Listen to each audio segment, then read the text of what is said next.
Hey, welcome back. Last time we talked about the heroes and the villains of Souls games. Well, let's talk about the strongest beings in Elden Ring today. Though disclaimer, I will rank every character based on their lore and not their in-game difficulty, so if you see an easy boss, which you will, don't wonder why they're even on the list. I also decided to remove Soldier of Godric from the list. His scaling makes the other gods look a bit too weak. Anyways, if you're enjoying awesome lore content, consider giving a like. I heard the strongest characters in Elden Ring are the people who like the video. Alright, with everything out of the way, let's begin.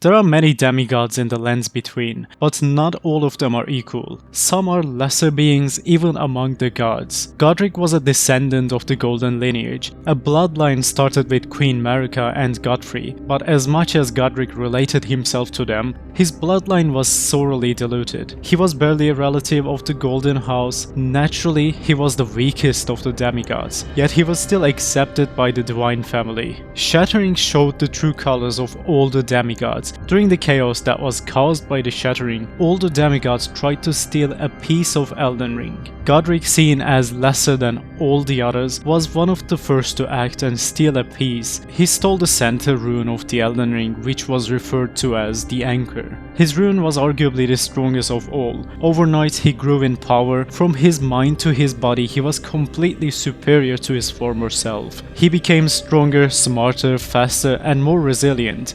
Naturally, being a golden, he was expected to help the Veiled Monarch. After all, Godric claimed himself to come from a lineage that built the capital city. But Godric had his flaws. He would call himself Godric the Golden, but he never saw the respect Godwyn the Golden had. He would claim himself to be the descendant of Godfrey. This was true, but it was hard to believe that the blood in his veins was somehow related to the gods of Leyndell. So he refused the call, turned his back on the capital city, and fled the kingdom when it needed help the most. Maybe he despised the gods who looked down on him, or maybe he was too afraid of the battle and wanted to save himself. He didn't just flee the capital city though. He raided the treasury and stole artifacts that could help him. The most important object he stole was Mimic's Veil, a fitting tool for a coward. He would use it to hide himself from curious eyes. He eventually found an opportunity. He hid among the woman's folk and escaped the city during the siege. In the west, there were the giants, former enemies of Leyndell. In the east, rumors said Rykard lost his mind and he was hunting gods. Godric at that point didn't have a lot of options, so he escaped to the only part of the continent where there wasn't a demigod who could challenge him. So he moved to Limgrave, and on his way he gathered an army of soldiers who abandoned and escaped the capital city. The most cowardly of all the demigods formed an army made of cowardly soldiers who were deserters. He took up residence at Stormveil Castle, which was built on a cliff with only a single path to enter. Stormveil was the perfect castle to defend. There, Godric hid from Radahn and waited within the walls until Radahn gave up and left. Thinking that he had won a battle against Starscourge Radahn, Godric became a bit too confident. From his castle, he also insulted Malenia and provoked her, which resulted in him losing a duel and begging for mercy. Seen as a lesser demigod was maybe the only thing that kept him alive. Maybe Malenia didn't want to stain his blade with a lesser being. Godric somehow survived 2 battles against mighty demigods. After the incident against Malenia, he realized a respected demigod needs a better army. After all, his army of deserters were slaughtered at the hands of Malenia and her soldiers. The easiest way to build a strong army in short time was by recruiting soldiers no one else would. So he invited all the banished knights of the realm to his army. In a short time, his army went from deserter cowards to the most deadly and dangerous knights in the realm. Godric was smarter than many assumed. He learned from his past battles that having a powerful great rune by itself wasn't enough to take over Leyndell. Being an impatient demigod, he was looking for shortcuts, so he studied the art of grafting. He started hunting tarnished all around the continent, and along with himself, he also grafted science. They were a devastating force, faster and stronger than any soldier, and their extra limbs gave them protection on all sides. Despite being the weakest of the demigods. Godric learned from his mistakes and he built an army that could rival the armies of the other demigods. He was never accepted as the Golden, but he earned the title Grafted. He still had a long way to go, but he was quickly mastering the art of grafting. He was building new science and experimenting with new creatures every day. His army was recognized by the other forces of the lands between. Morgoth personally moved to the bridge of Stormvale Castle to stop tarnished warriors from reaching Godric and dying in his hands. Godric could never rival the other demigods, but in his short life as Godric the Grafted, he learned grafting dragons, giants, and tarnished warriors. He was defeated and decapitated too early, but looking at his progress, he had the potential to graft creatures that could cause serious destruction in lands between. But I won't talk about the potential of each demigod. Despite growing stronger each day, he lived as the weakest of the demigods and he died as the weakest.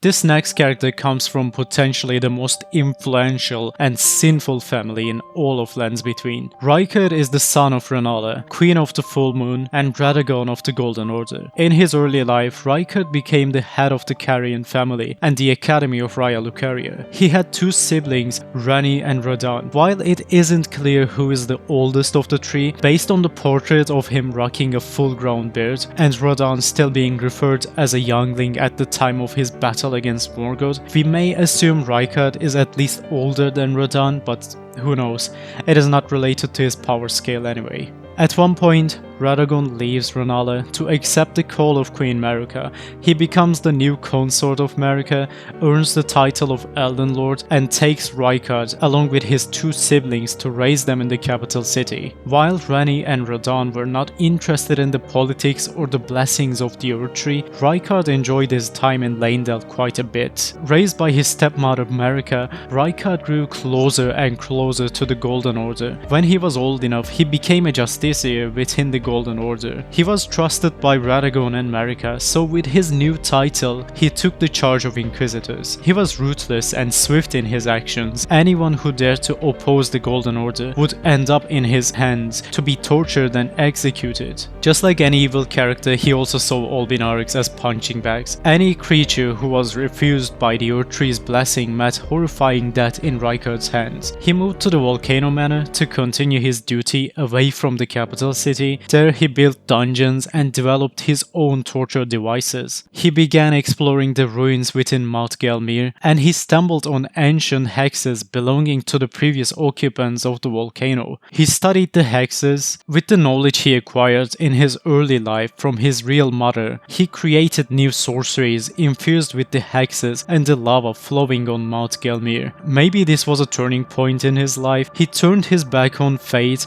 and followed his real mother's teachings. Rykard started building an army. He started the construction of war machines known as the Iron Virgins. These automated constructions would kidnap and bring blasphemers to the volcano to interrogate them in the name of Golden Order. Despite their duty, Iron Virgins were heavily armed with great weapons. It is possible that Rykard hid the real intentions of these war machines so that Leyndell would think they were simple tools for the Golden Order. Over time, Rykard learned more and more about the Serpent, and his faith was weakening each day. Hungry for power, Rykard was ready to overthrow the Golden Order. At the time, his sister Ranni had her own plans for taking over the Lands Between, so they came together and planned the Night of the Black Knives. The plan was a great success, and one of the strongest gods of Leyndell was killed in the hands of the Black Knives. As a reward, Rykard took the Blasphemous Claw. The Night of the Black Knives was followed by the Shattering. Just like all the others, Rykard wished to become the sole ruler of the Lands Between, but he was no Empyrean. He could never become a god he wished to be, so he rebelled against the Golden Order. He swore he was going to wipe out the corrupted order and bring a real peace and balance to the world. His noble cause was cherished by the people all around the continent. His army rapidly grew, and he was forced to be reckoned with. Unlike all the other demigods, Rykard never backed down. He stopped the forces of Leyndell before they could reach Mount Gelmir. Clash between the two armies armies was the most brutal and horrifying battle in all of the Shattering War. He stopped an army that no other demigod could stop, but Rykard's ambitions reached to dangerous levels. He found the Great Serpent in the depths of Mount Gelmir and fed himself to the beast. In his last moments, he saw a vision of the Great Serpent devouring and becoming one with the world. Rykard merged with the serpent, his ambitions turned into gluttonous depravity. He started devouring his strongest champions. Rykard became extremely powerful over the period of his deprivation. His blasphemy went so far that every single one of his former followers and champions left his side. But Rykard could not be stopped. He hosted depraved parties in his manor and created a race of men-serpents. His powerful army was gone, but he built a new one made of serpents and iron virgins. Being an immortal creature, impossible to kill, Rykard returned to his chambers to devour anyone he could find. He was no longer interested in becoming the next Elden Lord. He planned to stay in his manor and feed until he was stronger than anything that has ever set foot in the lands between. Had he not been stopped by the Tarnished, he could devour champions for ages to become bigger and stronger. He was no match for the other demigods aiming for the throne, except maybe Godric. Naturally, he was bested long before he could reach his potential. But Great Serpent can never die. Until the next time he returns to Lands Between to be destroyed by another force, he has to hide in his chambers.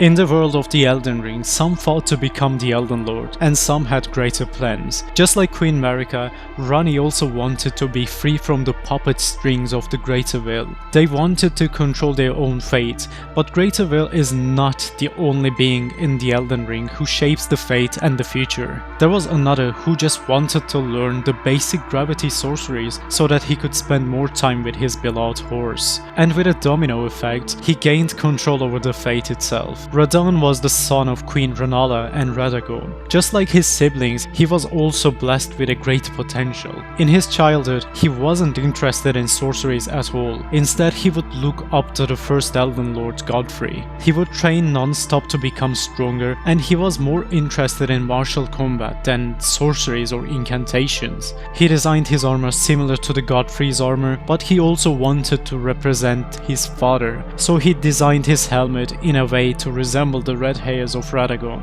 Being a mighty demigod from a powerful family, Radahn was growing exceptionally fast. He grew so much that he became a burden to his horse Leonard. They were bound too close, so Radahn didn't want to part ways with his horse, and as a solution, he decided to learn gravity magic so that he could become weightless. Radahn moved to Sellia to study sorceries. There he also met an Alabaster Lord. It was an ancient creature from outer space who fell to the lands between in a meteor ages ago. Radahn picked the best place to study magic. Sellia was the town of people who mastered night sorceries to hunt their targets in the dark. There, Radahn found himself the perfect master to study gravitational magic. Under the Alabaster Lord, Radahn mastered the gravity sorceries. Radahn could finally reunite with Leonard, but his story was barely starting. His gravity magic reached to points no one else could imagine. After earning the trust of the Alabaster Lords, there's a possibility that he was warned about the dangers lurking in space. Radahn was so powerful that he put all the stars on hold. He may have saved Lands Between from something terrible approaching, but his act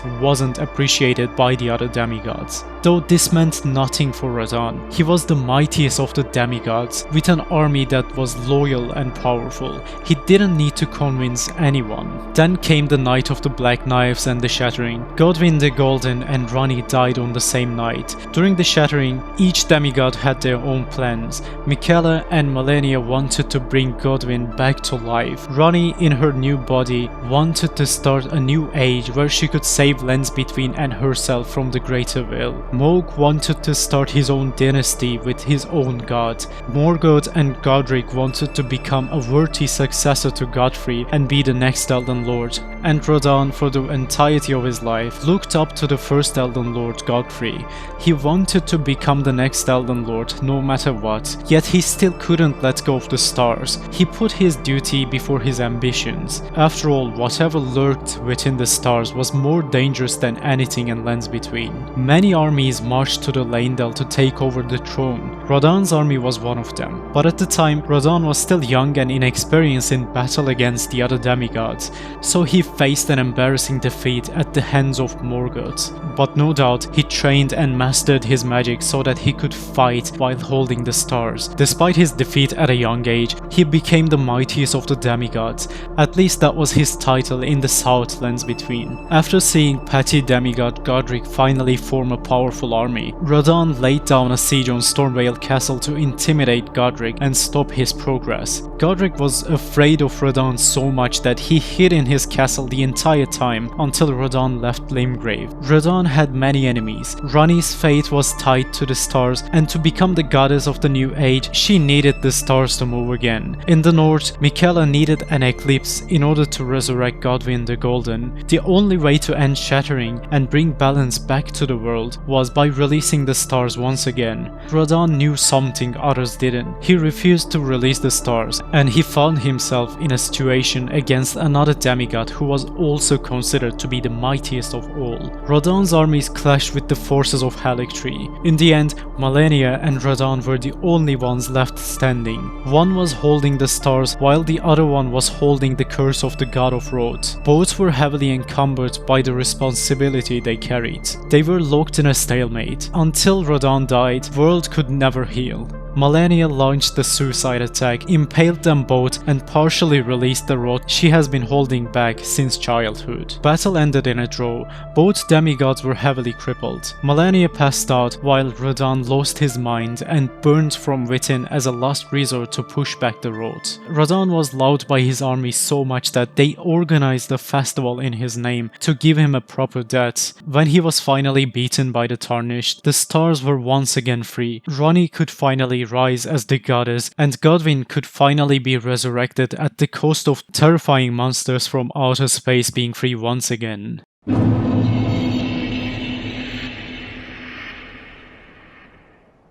Malenia and her brother Miquella were the twin children of Queen Marika and Radagon. Having two pure gods as parents, they were blessed at birth. Both Malenia and Miquella were Empyreans who had the potential to ascend to godhood, but being the result of a weird form of inbreeding brought curses on them both. Miquella was cursed with eternal youth, and Malenia was affected by the Scarlet Rot. Malenia represented death, while Miquella was life. In their childhood, twin prodigies already promised a great potential. Even at young age, Malenia was quite skilled with swords, and Miquella was creating new incantations for the Golden Order. But Malenia's curse started showing its effects rather soon. Her body contained the Scarlet Rot within, but it was a poison to all the living creatures. She carried a great burden. She had to hold this poison within to protect those around her. As the years passed, the rot became harder and harder to contain. Her body was giving up, and with no guaranteed cure, she was under great pressure. Rot infested her body. She was entirely blinded by the Scarlet Rot. She lost her right arm, along with her left leg and the bottom half of her right leg. But she didn't give up. Miquella crafted golden prosthetics to replace her limbs, and also he was working on a gold needle to stop the rot for good. At her lowest, she met a rather mysterious figure. Legend says that in the earlier days of the Lands Between, a blind swordsman lived. A skillful knight blessed by a blue fairy was traveling across the land. It was the very same warrior who met the other god of Roth and beat it in a battle. This legendary warrior was the master of a technique that allowed him to move his sword like a shapeless water. The blind swordsman knew right away that Malenia carried the Roth of the other god. No one knows his motivation, but instead of killing Malenia right away and ending the vassal of his prime enemy, Blind Swordsman took Malenia as his student. He taught her the waterfall technique and trained her to fight without needing a vision. As the result of her training, Malenia became stronger than ever. She mastered the sword style that destroyed and sealed an outer god. She learned to fight without her limbs and her vision. Formerly, she was the greatest swordsmaster and the warrior of the Helic tree, but after her training with the blind swordsman, she became the mightiest demigod of her time. She was considered to be the strongest, but she wasn't the only one who claimed this title. Future was bright for the children of the Helic tree. Miquella was loved by all, Malenia was an unmatched warrior, and with the gold needle she was closer than ever to stopping the curse of rot. But with the entire continent falling into chaos and war, an unforeseeable event sealed her fate. Both Malenia and Miquella claimed a piece of the Shattered Ring. Malenia's Great Rune says her Great Rune should have been the most sacred of all, yet it was cursed with rot. But the rune gave her a chance to slow down the curse, as long as she thought she could fix the damage done to her body. During the Shattering, almost all gods fought for the throne, but Malenia was different. She had no interest in the title. Instead, her only wish was to protect her twin brother. During the peak of the Shattering, she marched to Caelid with the intention of meeting General Radahn. Her goal isn't clear yet, as we don't have enough resources pointing out the reason for such a meeting. It could be because Radahn had the biggest potential to take over Leyndell and become the new Elden Lord, or it could be because the twins wanted to negotiate with him to release the stars so that Godwyn could be reborn.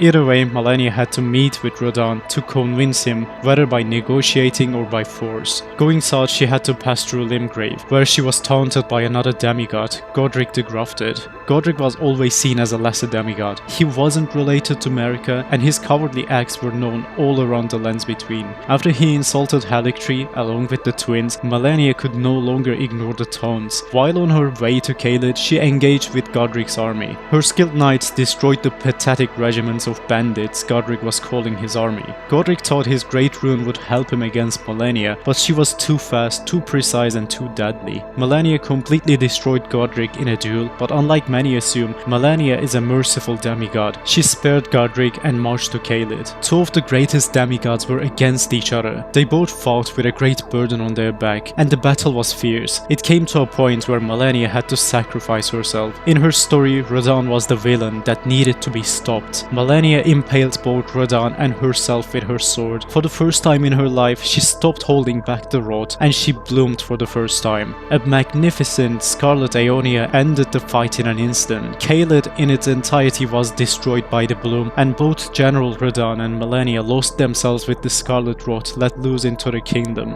Radahn barely survived as his Great Rune burnt with great power to stop the rot, but he lost his mind. Malenia, on the other hand, passed out. Battle was over and there were no winners. But if Malenia's body was left defenseless on the battleground, Radahn could try to consume her body, resulting in the death of both demigods. Up until Malenia's first ever bloom, it was believed that she reached her potential, but after blooming for the first time, rot advanced in her body even further and gave her powers that she didn't know she had. During her fight with the Tarnished, she bloomed a second time, and she became the goddess of rot, but she was no match for the Tarnished. The description of Scarlet Aeonia says, each time the scarlet flower blooms, Malenia's rot advances. It has bloomed twice already. With the third bloom, she will become a true goddess. Knowing that we access this description after defeating her, flower outside of her area doesn't belong to her. During her fight, she blooms for the second time and becomes a goddess, and after her defeat, she blooms for one last time to become the true goddess she was destined to be.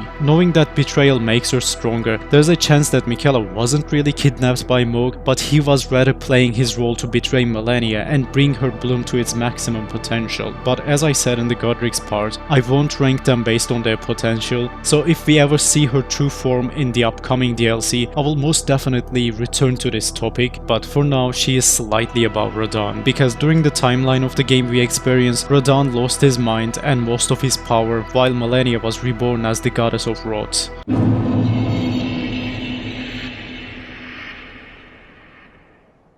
Think of a warrior whose only mistake was being undefeatable. This part is about a mortal man who ascended to godhood and built the foundations of the Earth Tree. Lands Between wasn't always the land of the demigods touched by the golden rays blessing the earth. Long before Queen Marika arrived, Lands Between was brutal and deadly. Dragons ruled the earth from the ancient capital Farum Azula, but it all changed when Marika the Eternal set foot on the land. She wished to break free from the Greater Will, but to do that she had to rise in power and form her own order. Around the time, Elden Lord Placidus X was abandoned by his god, and Ferrum Azula was frozen in time to wait for the return of its god. It was the perfect opportunity for Marika. Among the many tribes, she chose a warrior as her consort. This is where Godfrey's story started. He was a brutal warrior with unmatched strength. Knowing that during the Shattering, every single army of the realm fought for the throne, you can imagine the chaos when Placidus X disappeared. It was the time the entire world waged war to become the god of the new world. Godfrey fought against the entire world to ensure Marika's reign. In the beginning, Erdtree was opposed by every living being. Even during the war, Godfrey was respected and followed by the strongest warriors of the continent. Godfrey marched to the mountaintops of the giants, fought a bloody battle, and as a mere human, he overpowered the giants. He destroyed the entire race and brought the surviving few to submission. He fought countless battles and united the entire land under Queen Marika, but Godfrey was too fierce. His hunger for battle made him too unpredictable. So in order to be a fitting Elden Lord to Marika, Godfrey formed a bond with the Lord of Beasts. Beasts would stay by Godfrey's side and drain his lust for battle. Godfrey sealed most of his power and became the Elden Lord Lands Between needed. Despite being a brutal god of war in his early life, he was fair and wise as Elden Lord. Together with Marika, they built the greatest city ever known to humankind under the Erdtree. They had 3 children, Godwyn the Golden, Morgoth and Mohg. Marika despised the Omen twins. Omens had no place under the Erdtree. They were lesser and a stain to the Golden Order, but Godfrey didn't see Omen as a curse. For Godfrey, strength was all that mattered. Despite Queen Marika's wish, Godfrey sent Omen twins along with all the Omen children to Underground. He gave hope and purpose to the Omens, but sadly after Godfrey's reign, Omens were once again abandoned. But that's going to be another topic. Godfrey was respected and followed by the Crucible Knights. There weren't many of them, but they were trained by Godfrey himself, and they were using ancient incantations dated all the way back to the earlier days of the Erdtree. After ascending into godhood as Elden Lord, Godfrey ruled the Lands Between peacefully. Not only was his army unmatched, but there were also no more enemies left. While the timeline isn't 100% clear, at one point dragons returned to attack Leyndell. We know that Malenia and Radahn never fought dragons, so we can assume dragons invaded Leyndell during Godfrey's reign rather than Radagon's. To put the scale of the invasion into perspective, remember that even during the peak of the Shattering, when Leyndell's armies were weak and all the demigods were sieging the city, no one got past the great walls of the city. However, dragons breached the wall during the peak strength of Leyndell. The former rulers of the Lands Between were furious, but they were met by Godfrey's forces. Godwyn defeated and befriended 46, Placidus X was nowhere to be seen. However, after a brutal battle, ancient dragons formed an alliance with Godfrey's Golden Order, and the strongest enemies of Leyndell became the most loyal friends of the Golden Order. But Queen Marika works in mysterious ways. Godfrey met the Stormlord and defeated his army in a battle. With the last enemy of Leyndell destroyed, there were no more enemies left and no force left to stand against Godfrey. After his successful campaign, Godfrey found out that his grace had faded. He no longer had the blessing of the Erdtree. Queen Marika ordered Godfrey and his army to leave the Lands Between. They went on a pilgrimage across the fog and became the first of the Tarnished. During the long march, Godfrey and his lion companion Sirosh never separated, implying that even during his pilgrimage in a land more dangerous than the Lands Between, he never wished to break the seal and reach his true potential. Godfrey fought many powerful enemies. His axe partially broke after countless battles, and Godfrey was finally defeated by an unknown enemy across the land. An age later, Shattering brought him back to life. He would return to Lands Between to once again unite the entire kingdom. He met the Tarnished and he was bested by the Elden Lord of the coming age. Despite being a mortal human, Godfrey ascended into godhood and became a figure looked up by every other demigod. In his reign, he fought many enemies and rivaled many gods, and he never faced defeat in his time. Before we move to the last spot, let's talk about some honorable mentions. As much as I want to call out some Shadow of the Erdtree characters such as Marika's firstborn Mesmer, I will have to wait for the expansion so that I can make a full video about him. Godwyn the Golden is yet another character I hope to see in Shadow of the Erdtree. He defeats Fordyceps during the peak of the Dragon Assault, and then he befriends his fallen foe. In his sleep he gets jumped by a group of invisible Black Knife assassins, but despite his efforts, without his armor or weapon he fails to kill more than only a handful of them. Radagon and Rennala were the greatest forces forces of the Liurnian War. Shame all the other NPCs say about Radagon is that his hair is red. Seriously, give me more lore about him. The greatest warrior of the Golden Order was locked in a stalemate with the Queen of the Full Moon, Renala. Morgoth defended Leyndell against all the demigods by himself. The only reason why I don't have him in this video is that I recently talked about him in the Heroes of Souls video. Same goes for Moog, he was in the Villains of Souls video, but I would probably put him above Godric and slightly below Rykard. Alright, let's move to the last spot.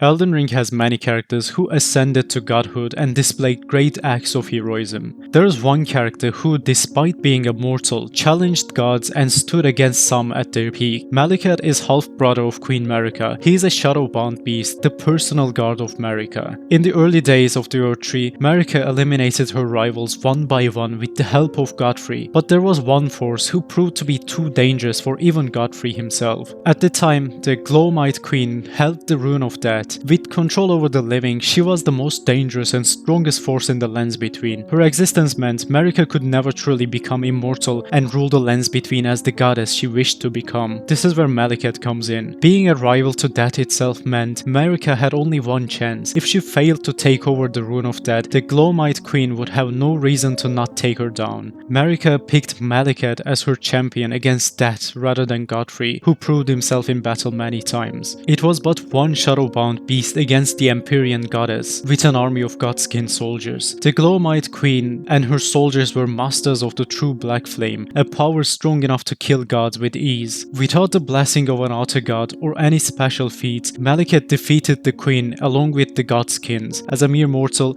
he conquered the Death. With Malekith's great success, the Rune of Death was brought to Queen Marika. The Golden Order was established and Marika became the one true ruler of the Lands Between. With the use of the rune, Marika granted herself and the demigods immortality, and Malekith became the defender of the Rune of Death. He was feared by all the other demigods. With the rune in his hands, only he could decide who lives and who dies. After the giants fell, and the dragons became the allies of Queen Marika, there were no more battles. Under the rule of Godfrey and later Radagon, peace was sustained for 2 long ages. Towards the end of Radagon's reign, Ranni stole a fragment of the Rune of Death, which then she used to craft blades infused with Death itself. With the blades infused with Death, Godwyn was slain, and Malekith blamed himself for the demigod's death. He hid the remaining rune in his body, but just when he thought the crisis was over, he was betrayed by Marika. Malekith didn't want to participate in the shattering. Instead, he swore to cleanse the Lands Between from the death rot that sprouted from Godwyn's decaying corpse. He led living stone gargoyles all across the Lands Between to hunt those who lived in death. In the early days of the shattering, while all the other demigods were still young and inexperienced, Malekith, the only warrior who had slain an Empyrean goddess before, could take over Lands Between with his power over death. But even after Marika's betrayal, he fought against death to bring balance back to the Lands Between. And also a little fun fact, almost half of the Malekith's moveset was removed from the game because he was too difficult and too strong for a mandatory boss. Well, if you made it this far, thank you for watching, and if you like this type of content, consider giving a like and sub. It helps so much, but this is it for today. I will see you on the next one. Bye.